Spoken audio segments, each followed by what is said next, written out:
Hello, everybody. Welcome to the Power of Inner Influence. Thank you so much for joining me. I hope you've had a great session so far. Certainly for me, I've learned a lot already. And I just want to say how honored I am to participate in this great program. I hope over the next 45 minutes or so, I can bring you some valuable information. Certainly will do my best. Before I get to that, I certainly want to wish you all well. I hope you're well. I hope your families are well. And I want to also give a particular shout out to my friends in Texas. We know you guys are struggling there, and you're certainly in all of our thoughts and prayers. So good luck to all of you. Why listen to me for the next 45 minutes is perhaps a question you may be asking yourself, but I'm glad you're here.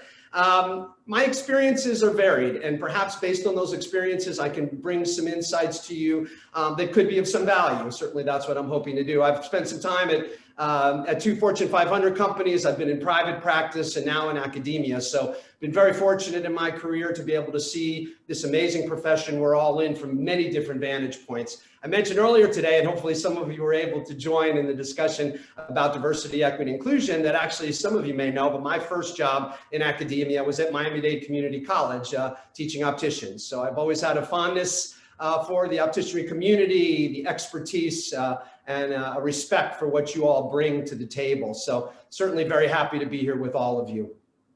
So when we talk about something like this subject, it is so individual. I'm going to give you a viewpoint from my perspective, and I hope you can use some of that to interpret it in a way that may be most effective for you. There really is no secret sauce when it comes to leadership, or in particular, how you achieve your greatest potential at work. But certainly by listening to stories, by sharing some of the experiences among all of us, I hope we can learn together. I do want to remind you, feel free to put a question in the question side or the chat. Julie's here. She's going to be monitoring that, and I certainly will do my best to answer your questions as we go. I want to say this before we get started. I don't have all the answers, but you do.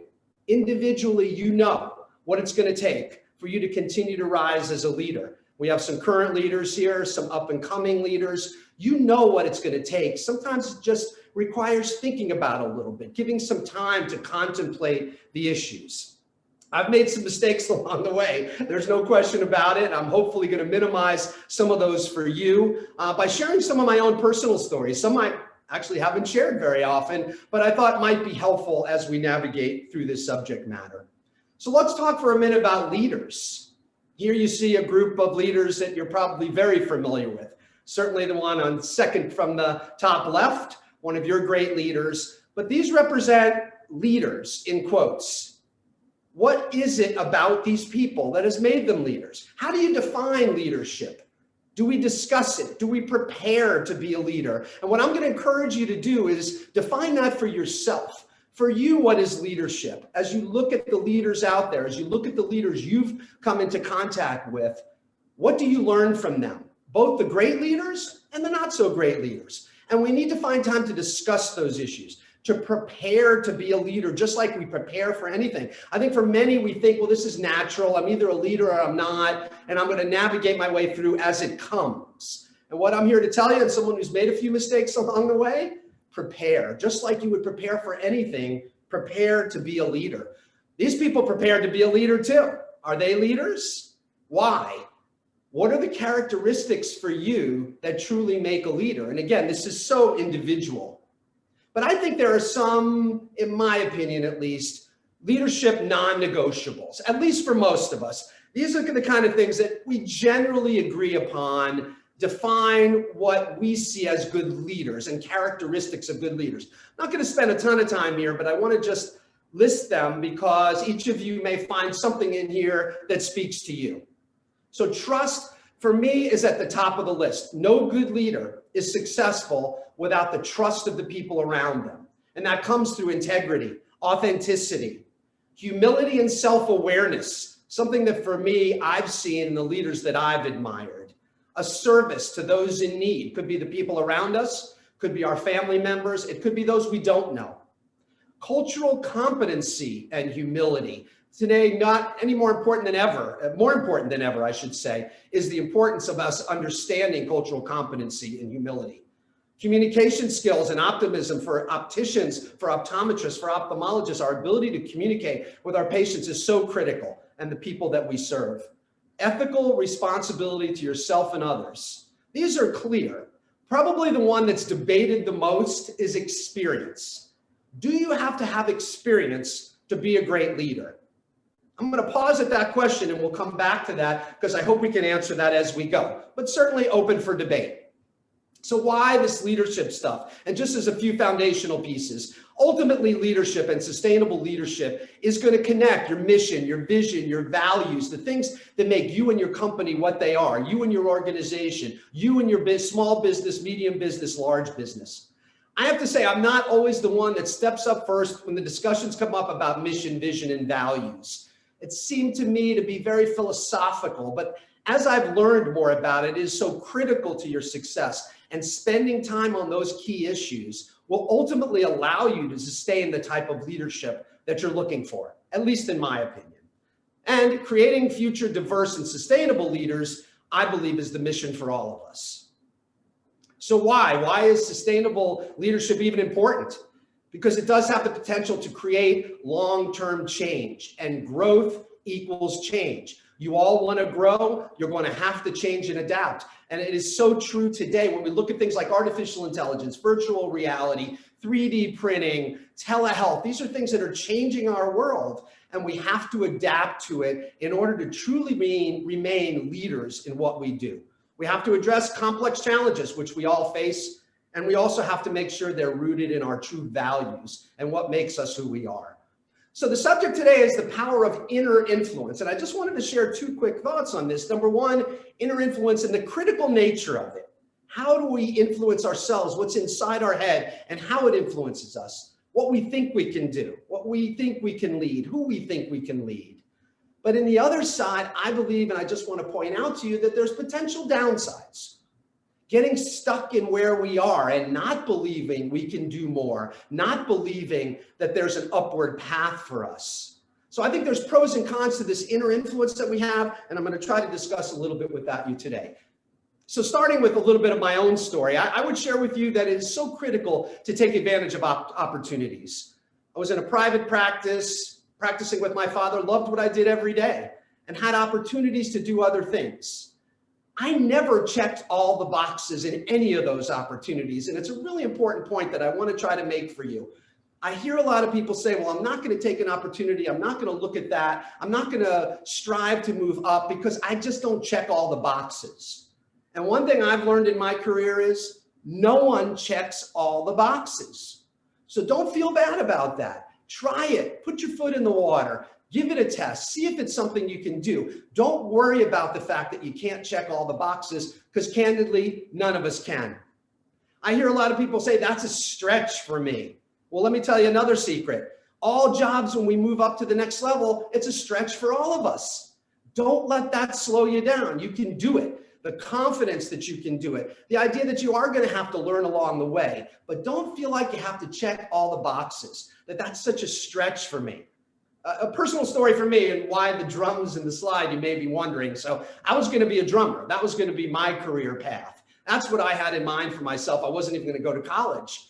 But fortunately, I had a father who understood the issues and tried to convince me otherwise and show me, hey, you can always play your drums, but have a profession. Have something you can lean on. And, I so appreciated that because just a very quick story, a funny story. I remember this very vividly. I had a girlfriend at the time. Her father was an amazing keyboard player. And I would go over to their house sometimes just to listen to hear him play. And one day he suggested to me, hey, Howard, I'm playing at this little club. Why don't you come and play with us? Sit in with us. I play drums. And I was so excited about it. And I'll never forget this. I showed up at the place and there was just a horrible bar, just a rundown place, a place I wouldn't even have walked into otherwise. And I played that night with this gentleman. And I remember coming home and thinking about, wow, you know what? Maybe my dad's right. Maybe I need to have some type of professional career. I can always play my drums. And that's really honestly what led me to going to college and doing the things that I did. Being able to balance and focus yourself on the things that you want to do. I learned later, by the way, and not a lot of people know this, that I was actually a setup. My father contacted this person and said, invite Howard there because I think that'll help him to understand a little bit more about striving for greatness, making sure that you can attain your goals while having your hobbies and the things that you want to do. I was upset with my dad for about a year over that, but I know those parents out there can certainly appreciate that wise wisdom and that advice that we can receive from parents sometimes. Wouldn't be where I am without that wise wisdom and advice. And hopefully that's something you can share with others. We have to take advantage of our opportunities. The seat I sit in right now, just a quick story on that one. The minute I applied for the job, and there's a lot behind that piece of it, I was referred to as the square peg in a round hole. You know, I had not been in academia for very long. I've been in industry. I've been in private practice. You know, what am I going to bring to an academic institution? So right from the beginning, I was, yeah, you're kind of a square peg in a round hole. And I'll never forget the last interview I had in front of the board. And one of the board members stood up and said, so Dr. Purcell, how are you going to round off that square peg so it fits in the round hole? Knowing that I had another job that I could have fallen back on, I was fairly confident in my response. And I'm so pleased now that I made that comment. And it really helped me to learn something. My answer was, if that's what you're looking for, I'm not the right person. And I think that candor and helping people understand, although I may not be a perfect fit, and by the way, when I said that, I looked around the table and I could tell I had pretty much, I'm not getting this job. I remember calling my wife saying, don't worry, we're not moving to Boston. I think I pretty much sealed the deal here. But that honesty and candor and being who you are, you know, people are going to get you one way or the other who you are. You may as well put it up front at the beginning. And in my experience, I found in doing that, it actually pays off in a very significant way. So be frank. It really pays off. Don't be a yes man. I've certainly learned that in my career in terms of when you're thinking about your greatest potential at work. One of those potentials is being honest and being frank. I promise you it pays off. No one is looking for a yes man anymore. And you see those around the table, at your boardroom tables, at your small meeting tables. You see those yes people. They agree with whoever is the superior. And one thing I can tell you is most leaders don't appreciate that. Most leaders want you to be frank, want your clear input, and want you to be able to express how you're feeling about things. So be frank, even if it's inconsistent with what your boss or what you view as the leader's direction. People will ultimately appreciate it. I can tell you example after example of this. I remember I was recruited by a company. The gentleman called me, told me the name of the company, and I literally said to this gentleman, if this was the last company on earth, I wouldn't work for you. Well, interestingly enough, after we hung up, 2 days later, I get a call from the same guy. Oh, the president of the company wants to talk to you. Well, that's odd. I just told you if this is the last company on earth, I wouldn't work for them. Well, he wants to talk to you because they're trying to change their image. They're trying to move forward. And you were the only one to speak honestly about how you truly felt. So that was another reinforcement for me of being frank. Now, there's a way to be frank that's appropriate. There's a way to be frank where people aren't going to be real happy about it. So you have to know how to maneuver through those. But I can tell you over and over, example after example, be frank. Don't be a yes person. And by the way, don't be a bailer either. You know what a bailer is? You've probably experienced these people before. You work together for hours on a program, just hours, a presentation, you're trying to sell something to somebody, or you're trying to make your point and you're trying to share information with somebody. So you get up there, you start to present, and someone challenges you. Someone in a position of authority challenges you. I've seen this happen so many times. And there's a member of your team who bails. Okay, you know what? Actually, you're right. And, you know, we didn't even think about that. And those are the kinds of things that just make me cringe. Be confident in your position. If you've spent so much time working on it, don't bail the first time someone in a leadership position may challenge you or ask you a question. I can tell you where I sit now, I challenge and ask questions all the time. My expectation is not you're going to immediately recoil and change your position. My expectation would be if you truly believe in what you believe, stand by it.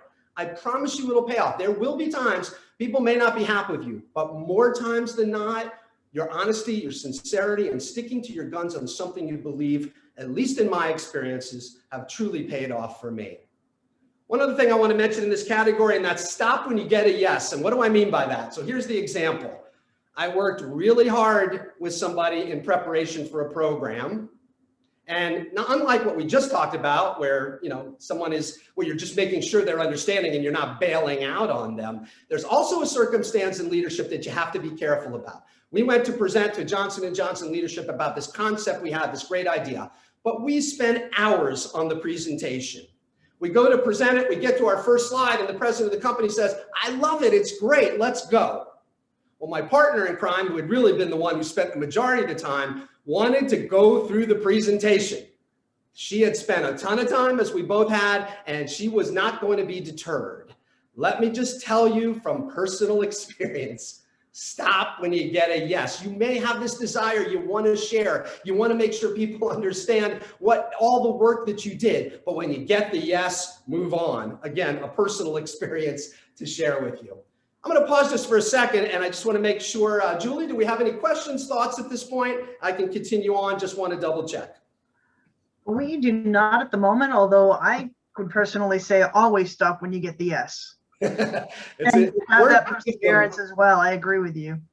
Particularly with people who when they've given you that yes, it's time to go. They don't need all that other information, but you're absolutely right. I wanted to share this quote because I'm going to talk a little bit about Maxwell in a second, and I really want you to think a little bit about Maxwell's 21 irrefutable laws of leadership. We're going to go through a little bit of it, but this quote came out of the book, and I wanted to share it with you while in university because it's always an answer to the question. However, you need intuition and experience to solve real life problems. You can't cheat or fast track. Don't be afraid to push your boundaries. Learn from your mistakes. It might be uncomfortable, but it is so worthwhile. You know, we are math people. We like the science side. We like the numbers side. And sometimes in leadership, it isn't always that straightforward. It isn't always solved by the numbers. So we have to be comfortable with some of our intuition, with utilizing our experiences. Most of the time, it's going to put you on a pretty good path. There'll be occasions it may lead you astray because we don't all have the same intuition and experiences. But in most cases, you can rely on it pretty heavily in terms of your opportunity to be success. You can't cheat or fast track leadership. It's not about, we talked earlier about experience and how important experience is. Is it or isn't it? I'm going to suggest to you it is. That being a true leader, you evolve through the experiences that you have. And I think Maxwell certainly makes some good points on that. How about decision making? This one is critical for a leader, and I think it really speaks to your greatest potential and how you deal with it. This is something I learned during my tenure at J&J. Many of you may be familiar with the Credo. Well, what is the Credo about? What it's about is when you are in a position of leadership, apparently, most people believe maybe you're smarter than everyone else. Therefore, the questions and issues that come to you are going to be the tougher ones. The easy ones will have been sorted out. And you're going to sit at a table, and someone on one side of the table is going to express their opinion. Someone on the other side of the table is going to express theirs. And both may sound very reasonable. And now you, as a leader, are in a position to make a decision. Okay, which of these two directions is the best to go? You're going to use your intuition. You're going to use your experience. But I'm going to suggest to you there is one other piece that becomes absolutely critical, and that is having a hierarchy by which you make your decisions. What I have learned from that, and certainly this is what the Credo taught me, is that even though both people come in and one of them is going to leave unhappy, if you have a foundational way that you make difficult decisions, you're going to find that even though that one person didn't get their way, it isn't, well, that's because that's what Howard thought. It's because this is how we make difficult decisions. So just as an example with the Credo, and this was written, by the way, by General Johnson 150 years ago. If you're a J&J person or ever have been, you know it. You've been told to read it and understand it. Because what it says is this is how we make difficult decisions. And if you see it here, I don't expect you all read it, but number one is to the doctors, nurses, and patients. That is our number one priority if you're a J&J person. The next is your employees. The next is your communities. And last is your shareholders. And you wonder, well, how can shareholders be last? Everyone at J&J knows the answer to that question, because if you take care of the other pieces, your shareholders will do well. I show you this not to suggest this should be your decision tree, but to say, because we use this all the time at J&J, we would throw it out. Does this really follow the Credo? Are we prioritizing our decisions? So if you haven't yet, I'm going to encourage you to come up with your own Credo, to come up with your own decision-making hierarchy. Because when you have a difficult decision to make at J&J, it becomes a lot easier when you know your number one priority is to your customer. And if you're all agreeing on that, then it becomes a lot easier to make those difficult decisions. Again, not suggesting you use this exactly, but come up with your own philosophy on how you're going to prioritize decision-making. share it, make sure it's known throughout your group. I promise you, it will make those very difficult decisions at least a little bit easier, and you will have consensus once those decisions are made because people understand where it's coming from. Really, for me, this is one of the key learnings I walked away from J&J with, and I have used it in everything I've done since. I hope that makes sense for you. I love this quote because I think it's not, I mean, today's so much more valuable than even ever before. We need to think about these things. Read books of people you disagree with. Listen to those that think differently. Expand your mind. As right as you think you are, others feel the same way about their side of things. See the world through beliefs rather than right or wrong. In being a good leader, we have to do these things. We have to think differently. And by the way, you're going to learn as much from a good leader as you do a bad leader. I learned as much from the people I reported to who I would have considered less good at leadership and the things that I wouldn't want to do as I have learned from great leaders of the things I do want to do. And I think for me, that's how you create that potential at work. That's how you make sure you form the type of leader you're going to be. So when it comes to leadership, in addition to prioritizing, you have some other decisions. And these are ones I struggle with a lot, and I'm more going to put it out there. I don't necessarily have a perfect answer for you. But how do you do it? Do you delegate? Do you teach? Or do you just do it? I'm going to suggest there's a group of each of you that are going to fit into these categories. And what I'm asking you to do is just think about it a little broader. There may be an appropriate time to delegate. There may be an appropriate time to teach. And there may be an appropriate time for you to just do it and get it done. But what I'm going to tell you is the experiences that I've had in the long run, and I think you know this, teaching is going to be the way to go. How do you influence people in your leadership? This is something I wanted to share personal experience with you. 2 different leaders that I experienced, so very different, but you perhaps could argue on both sides that both of them really understood the opportunities they had and were making the most of them. So number 1, JC. So JC's board meetings, when you came to them, you better be prepared. You better make sure you've dotted every I, crossed every T, you've done your homework, because if you're going to speak up at that meeting, the possibility is you're going to get shredded into pieces if your information is either not accurate or others may see it a little differently. In that environment that I worked in, very few people were willing to speak up. Most people were shy about speaking up because they were afraid to speak up. But when they did, they usually, more times than not, had done their homework and had been well prepared. So there wasn't a ton of discussion, but where there was discussion, it was factual and rich. You could argue, great approach. On the other side, there's EL approach. On the EL approach is this person would never chop you up and spit you out in front of others. They're a very cordial, nice person. And basically everyone decides they're going to talk. And I've been in both of these environments. People will talk, even if they don't have the facts, they're going to talk because they know the risk is low. Upside, you get to hear from a lot of different people. You get a lot of different perspectives. Potential downside is you don't always know how factual it is. Not everybody has necessarily done the homework that they should really do in order to prepare. So what type of leader are you? Are you the JC? Are you the EL? Both incredibly effective, by the way, both successful in what they did. But what is your style? What is your approach? And do know that that style and that approach will influence people's ability to feel comfortable speaking to you, to share their questions, their concerns. Where are you going to fit on that spectrum? I hope it's something you've thought about. Hey, Howard. Hutchinson here in Boston is someone who's certainly held in high regard. He passed away fairly recently, but a fairly significant contributor to the Harvard Business Review. And he mentioned something that kind of made me smile. You know, management leadership is the most noble of professions. If it's practiced well. No other occupation offers as many ways to help others learn and grow, take responsibility and be recognized for achievement and contribute to the success of the team. That's the opportunity that each of you have. So, as I sort of wind down the second half of this, I wanted to offer you a thought on a book that I would encourage you, if you have not taken a look at, to please do so.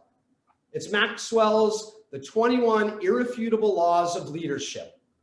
They are traditional, classic. The book was written many years ago. It was revisited fairly recently and updated. But to me, it really touches on the key issues that we face as leaders. This is a book I have in my library. I reference it. And if you haven't taken a look at it, I want to encourage each of you to do so. Keep in mind, no one does all 21 well. Don't put too much pressure on yourself. As you start to look through the book, you're going to see, these are some things I do pretty well. Here's some areas that I probably should focus my attention on. And I think that would be a very healthy way to evaluate some of what's in the book. And I'm going to share a few thoughts from the book with you in a moment. As we define leadership, and you can go so many different places to define leadership, I'm going to try to provide a few thoughts for you, particularly as it relates to how we achieve our greatest success at work. A leader is one who sees more than others see, who sees further than others see, and who sees before others do. Well, that's pretty hard. By the way, we all do it. It's just a matter of focusing your time on it. How do you see more? How do you see further ahead? How do you see before others do? It doesn't just happen. You have to work at it. You have to work at being a leader just to work as well as you work at being a master optician, a master optometrist, a master ophthalmologist. It is work, but work that is certainly beneficial in the end to anything you're trying to grow and develop. So let's talk about a few things from Maxwell. Here's what I'm going to ask you to do. I can't see the chat, unfortunately, but here's what I'm going to ask you to do. I'm going to put up a few of Maxwell's laws, just briefly talk about them in the time we have left. And then I would ask you to just put in the chat, in your mind, from a 1 to 5 on these laws, would you say it's 1 meaning not so important, 5 meaning the most important? Just be curious as we can all take a look at how you see these things. So let's start, and I tried to pull some out that maybe aren't quite as obvious, or maybe things that we don't talk about as much as we should. The first one I wanted to share with you is the law of the lid. Well, what the heck does that mean? Leadership ability determines your level of effectiveness. If you're going to be effective, you have a lid in terms of how effective you can be based on your leadership skills. You may love that, you may not. You may agree with it, you may not. But those who study this area say as you enhance your leadership skills, your opportunity for effectiveness continues to grow. I think it's fairly intuitive, but we don't think about it enough. You restrict yourself, if we put it in the other frame of mind, you restrict yourself in terms of your leadership opportunities if you don't continue to strive and determine what is the level that I can reach in terms of my ultimate leadership skills. A really important one that perhaps we don't think about enough. So hopefully you've rated that one from 1 to 5. How important is the law of the lid? All right, next, the law of influence. This is one that you see, but perhaps don't think about as often as well. If you are not able to influence others around you, then you will not be able to be a leader. Now, there's a lot of ways. There's the old school stick, and then there's the carrot, and then there's something in between. I believe in today's leadership, it is more of the carrot than the stick. That we have to make people want to work as hard as they possibly can for us because they believe in what we're doing. You must be able to influence others around you in order to be a true leader. So where does this fit for you on a scale of 1 to 5? Pretty important? Not so important. Be curious to see. Julie, how we doing? Is anybody throwing some numbers up there? Oh, they're throwing all kinds of numbers out there. There was a lot of 5s in the first one, 4s and 5s. Second one seems to be mostly 4s and 5s as well. Very good.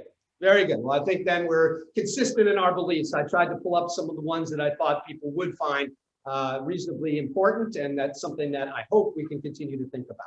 So we'll go ahead on. Julie, interrupt anytime if there's any questions there, and I welcome any of your questions, please. All right, we're going to move to the next one, which is the law of addition. You are going to add value to your leadership by serving others. That's what leaders do. It's less about me and more about others. And the more people appreciate that, the more people see that in you, the more leadership you will be able to achieve. The more they will listen, the more they'll believe, the harder they will work. Leaders add value by serving others. I can think of so many great examples in the opticianry world of people who serve others every day and that you consider leaders. It's part of the process. So 1 to 5, the law of addition. Leaders add value by serving others. What do you think? Particularly important? Not as important in being a leader, important in general, but what we're focusing on right now is in being a leader, serving others. Is that really important? Perhaps something we don't think about as much as we should. Thanks for your participation, by the way. How about the law of solid ground? I talked about it earlier, and nothing is a substitute. If those who you are leading do not trust you, you're done. Pack it up, go somewhere else. It will not work. There has to be trust among at least your closest group, and then ultimately among the entirety of the team. And you build that trust. You cannot ask for that. You cannot force that, but you lead that. You show it, you demonstrate it, and you show why by trusting we make progress. By all of us trusting in each other, we now become a much stronger team, and truly that's when your leadership will shine.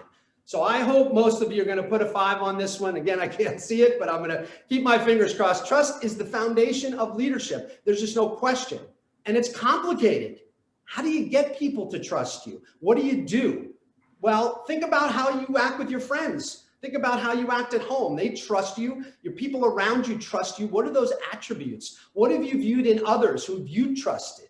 And what attributes have they brought to the table? It's a great way to think about this subject. So I hope trust is up there for most of you, near the top of the list. The law of respect. People naturally follow leaders that are stronger than themselves. What does that really mean? Stronger than themselves. And to me, it's about respect. You earn respect. You can walk in day one, you are now, I'm the president of New England College of Optometry. Therefore, you all need to respect me. I have seen those type of leaders, and I have seen those type of leaders crash and burn. But the complexity, and I'll ask you to read the book, but the complexity of actually getting to that, how you ultimately work towards gaining respect, a lot of it has to do with mutuality, that you're respecting others, and in turn, they give you the benefit of the doubt until proven otherwise. When you're a leader, everything you do is scrutinized. I find when I walk down the street in Boston, if I'm in a t-shirt and jeans and I'm walking around and I see a student, they find it odd, like I'm a real person, that I actually walk around the streets. We have to understand that as leaders, we are being watched all the time. Everything we do, people are assessing. And will they ultimately trust and respect us will come from that. So it's not just during the time you're at work. It's not just during the time where you're sitting around the table at a meeting. It's everything you do, how you act, how you handle yourself, both when you're on the job and when you're off the job. And that sounds like a big burden, but that is part of the burden of being a leader. There's so much upside to being a leader, but there's a burden to being a leader, and that is you're going to be scrutinized. And that respect will be determined by the full picture, not just what we see when you're in a suit at work. I have seen some great leaders, and you have too, who have been unsuccessful because they have gained respect at work, but that is very inconsistent with how they act otherwise. It's a tough one, maybe not fair at times, but it's reality. So hopefully you graded that one a little bit too. This one I think about a lot, the law of intuition. Leaders evaluate everything with this leadership bias. So what does that mean? Well, it's thinking about things differently. When you're a leader, you're thinking bigger picture. You're thinking ramifications. You're thinking pros and cons, and you're assessing all of those prior to having any discussion with anybody else. It is expected from you as a leader. You should have thought more about it. You have this intuition. Well, what is really intuition? Intuition is doing your homework. It's making sure you're prepared. You can so easily tell when someone is or isn't prepared. So intuition comes, but without preparation, without knowledge, intuition is limited. Relying on your intuition consistently will not enable you to reach the full potential of your leadership skills, particularly on the job, but really involved in every facet of your life. So intuition, the law of intuition, pretty important. Number 5, okay, maybe a little less important than maybe some of the others. I don't know. How you rate them will be very individual. I have a question. Law of magnetism. I'm sorry? I have a question that came in for you. Please. It says, in my experience in industry, it appears that the focus of people in leadership has changed to their bosses, board or CEOs, versus those who they are leading. How do you explain this change in the priorities in many corporate leadership scenarios as it doesn't fit well with the traditional principles of leadership. Yeah, first of all, I agree with the comment. I've observed the same thing. How do I explain it? I don't explain it. I can't explain it. There's been an evolution in even humility these days and how we look at being humble, as it's always been a true pillar of leadership. But the reality is we have to we have to try to continue to work through these things. We have to look at others who have been through these things. We have to understand, and we are going to be the change agents. I suppose, and I can't see any of you, and I hate it, but I'm looking at some young faces here, I expect. You are going to be the ones to change that. Things ebb and flow. And the future leaders of opticianry, the future leaders of optometry, the future leaders of ophthalmology are going to be the ones to turn that for us and to point us in a direction that is going to be, I hope, a lot more, or lead us towards a lot more of really our true goals and what we've set for ourselves. So yes, we see trends that take place, and I agree, we're seeing this trend, but it's going to be up to you to be able to change that trend, to say, no, I'm not going to be all about the people I report to. I'm going to be all about my people. I'm going to be all about making my people as successful as I can possibly make them. I honestly still believe, call me old school, that philosophy is going to win out. We see ebbs and flows. We see things we don't always like that happen to leaders. And it happens. It happens to so many of us. You have to resist that, and you have to stay true to who you are. And I am very optimistic that the future of optometry, the future of opticianry is going to help us to perhaps turn that corner a bit and adjust some of the momentum that seems to be going in a direction that perhaps for some of us, we don't feel is as productive as it could be. It's a great question. I wish I had the silver bullet answer, but my answer to you is you'll make the change. You'll be the one to say, no, that's not how we operate. And you'll see the value of doing that. At least I certainly hope so. Great question, though. Thank you very much. The law of magnetism. This one, for me, I've made a lot of mistakes on in my career. So a couple quick tips on this. Who you are is who you attract. Therefore, when you are interviewing people, there is a tendency to hire people like you. It's just natural. You're talking to somebody, you get into this great discussion with them, you're attracted to them in not anything other than a mutual friendship or philosophical way. And as a result, you hire them. This is so natural. And I learned very early in my career to resist that, to try to attract people that are not just like you. In fact, that will enhance things for you, will provide better discussion, a broader sense of what's going on in the world that you're going to need in whatever world you are playing in.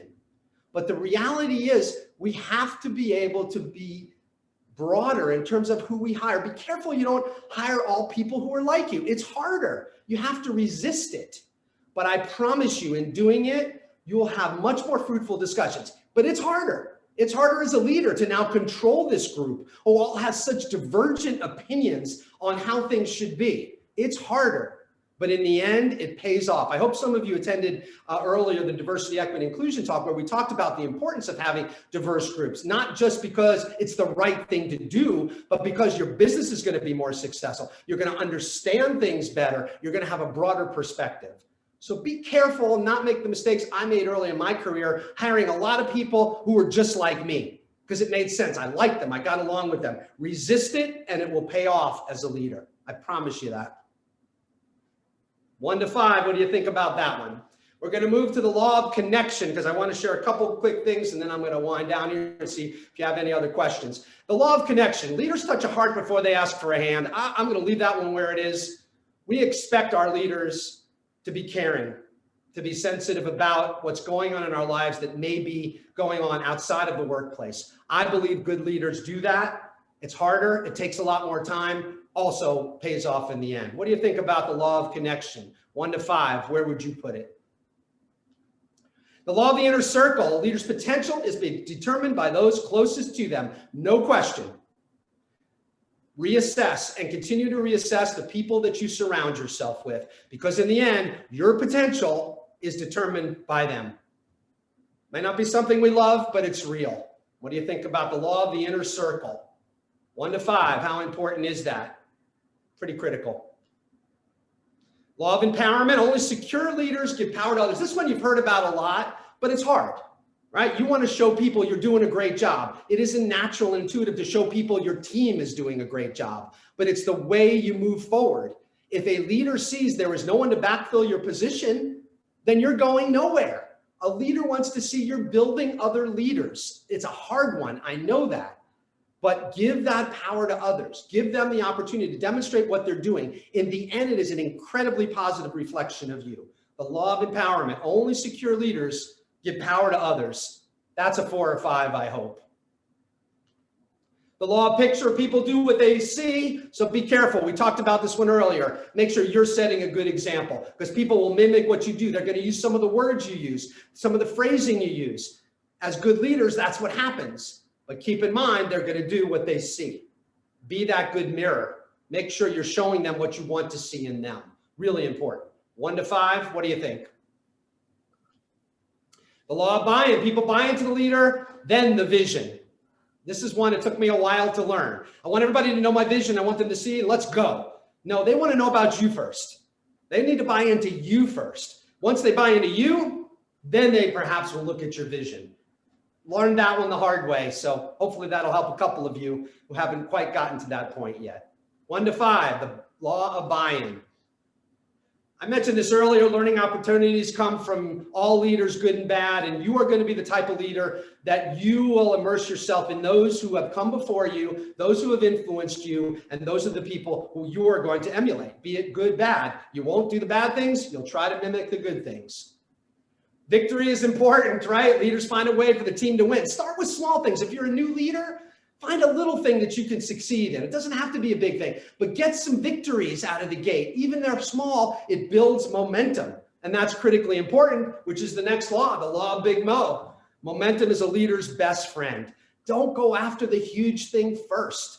Start with the small things that ultimately will get you there. So critically important for, I believe, for your success and getting some momentum. The momentum is great. It snowballs. Everybody's seeing positive things happening, and all of a sudden positive things are happening to them. Get that momentum going. It's your best friend as a leader. There's no question. How about priorities? Leaders understand that activity is not necessarily accomplishment. I'm going to leave that one there. I think it's pretty clear. We've all worked for leaders and it's about activity. I want to see you do a lot of stuff. Understand that it's about accomplishments. We have to pull it across the finish line. And that's where, for many of us, we tend to get bogged down. Leader must give up to go up. It's just reality for all of us. There's so much upside, but do understand there is sacrifice. As a leader, you're sacrificing for others. That's part of what leaders do. When to lead is as important as what to do and where to go. Timing and speed is everything. Nothing against my colleagues in academia. I love them. I wouldn't want to be anywhere else right now. I'm enjoying every day I have here. But academia moves slower than industry. It's just reality. And as a leader, you have to figure out what is that speed that you can move at such that people are going to come with you and that they can keep up with that speed and how you help them to. For me, it's been one of the biggest challenges I've had here is how fast can I move and still make sure everybody's with me?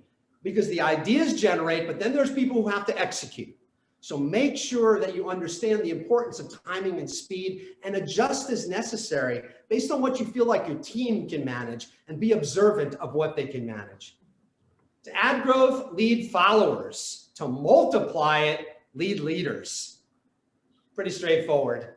Surround yourself with leaders, other leaders. It's the best way to grow. It's the best way to find people who will ultimately move into your seat and your legacy will be carried on. There's the legacy. A leader's lasting value is measured by that succession, how you plan for that succession, what you're doing to prepare. So I'm going to end with a story here I'd like to share with you that I've shared a few times, so apologies to those who may have heard it. But I had a chance to sit in on futurist speaking. Futurists, these people that predict the future of business. They're not, they don't wear the big hats and predict the future of where you're going to be married or not. They predict the future of business. I've always enjoyed listening to futurists. So this particular story, and I think it's an important one to leave you with. The futurist gets up to the front and says, he poses the question to the audience: were more people killed or injured crossing at a crosswalk or jaywalking? And you know, when someone poses a question that seems pretty straightforward to you like that, it's easy to say, well, okay, it's probably not the obvious one. But one might think more people are killed or injured jaywalking than crossing at a crosswalk. And actually, the answer is the opposite. More people are killed by crossing at a crosswalk than jaywalking. And he posed the question, why? Why is that? Now, look at this picture, and it'll start to give you a little bit of a hint. When you're walking at a crosswalk, you have an expectation you're safe. You expect the cars to stop, and therefore, in most cases, you're not even looking. You're looking straight ahead, and you're doing your thing. When you jaywalk, you very carefully and calculatedly maneuver your way through the danger, through the spider web of whatever may be out there. And this particular speaker's point was eye care, optometry, opticianry, ophthalmology. We cross at the crosswalk. We feel very safe where we are today. And as a result, we're not being as mindful to all the other things going on around us, that we need to jaywalk more. We need to take calculated risks. There is so much excitement happening in our industry right now. We mentioned a few things earlier. Look at those things, assess them, evaluate them, and don't be afraid to embrace some of this change. We have to jaywalk, colleagues. We have to jaywalk more. We are great. You are great leaders. I know you are. Please take some time to think about leadership, prepare for leadership, and let's all just jaywalk a little bit more. I think I may be out of time. If there's time for a question or two, I'm happy to take them. Thank you so much, the OAA, for inviting me. I'm honored to be here. I hope one or two things I shared with you today have been helpful, and I certainly look forward to seeing all of you face to face before too long.